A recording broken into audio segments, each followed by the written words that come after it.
শ্রীমদ্ ভাগবত গীতা অনুবাদ স্বামী রাম সুখদাস চতুর্থ অধ্যায়ের 15তম শ্লোক।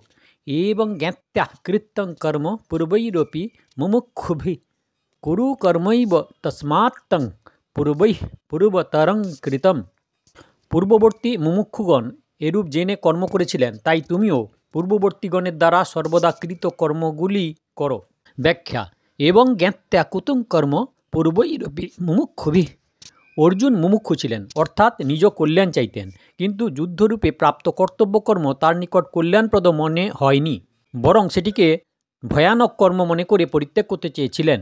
তাই ভগবান অর্জুনকে প্রাচীনকালের মুমুক্ষু ব্যক্তিদের উদাহরণ দিয়ে বলেছেন যে তাঁরাও তাদের কর্তব্য পালন করেই কল্যাণ লাভ করেছেন। অতএব তোমারও তাদের মতো নিজ কর্তব্য পালন করা উচিত।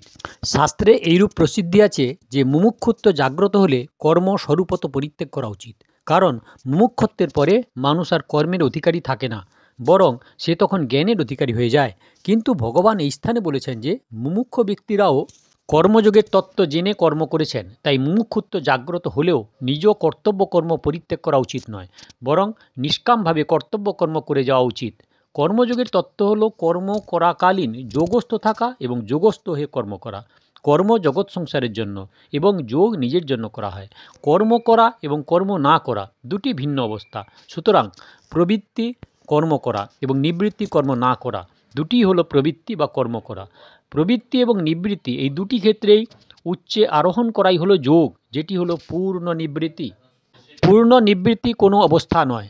চতুর্দশ শ্লোকে ভগবান বলেছেন যে কর্মফলে আমার কোনো স্পৃহা নেই, তাই কর্ম আমাকে আবদ্ধ করে না। যে ব্যক্তি কর্ম করার এই বিদ্যা বা কর্মযোগ অবগত ফেলেছেন, পরিত্যাগ করে কর্ম করে, সেও কর্ম দ্বারা আবদ্ধ হয় না, কারণ ফলেচ্ছার দ্বারাই মানুষ আবদ্ধ হয়। ফলে শক্ত নিবদ্ধতে। মানুষ যদি তার সুখভোগের জন্য অথবা অর্থ মান মর্যাদা স্বর্গ ইত্যাদির জন্য কর্ম করে, তবে সেই কর্ম তাকে আবদ্ধ করে।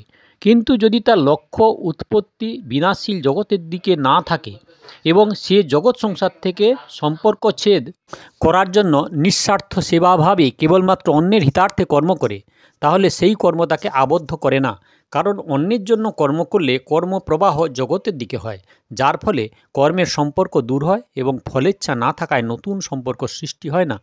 কুরু কর্মের তস্মাত্তং পূর্বতরং কৃতম।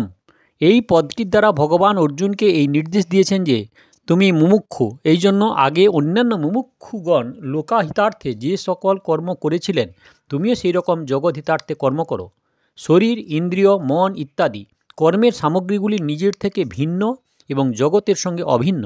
এইগুলি জগৎ সংসারের এবং জগতের সেবার জন্যই প্রাপ্ত। সেইগুলি নিজের মনে করে নিজের জন্য কর্ম করলে কর্মের সম্বন্ধ নিজের সঙ্গে সম্পর্কিত হয়। সমস্ত কর্ম যখন কেবল অন্যের হিতার্থে করা হয়, তখন কর্ম আর আমাদের সঙ্গে সম্পর্কিত থাকে না। কর্ম হতে সর্বতোভাবে সম্পর্ক ছেদ হলে যোগ অর্থাৎ পরমাত্মার সঙ্গে আমাদের নিত্য সিদ্ধ সম্পর্ক অনুভূত হয়ে যায়, যা প্রথম থেকেই আছে। এই হলো শ্লোক নাম্বার 15। দয়া করে সাবস্ক্রাইব করুন, লাইক করুন, শেয়ার করুন। কোনো প্রশ্ন থাকলে কমেন্ট করুন, যথাসম্ভব উত্তর দেবো। আর পেছনের ভিডিও দেখতে হলে কাকন বাসুতে ক্লিক করে ভিডিও দেখুন, আগের ভিডিও দেখতে হলে অপেক্ষা করুন।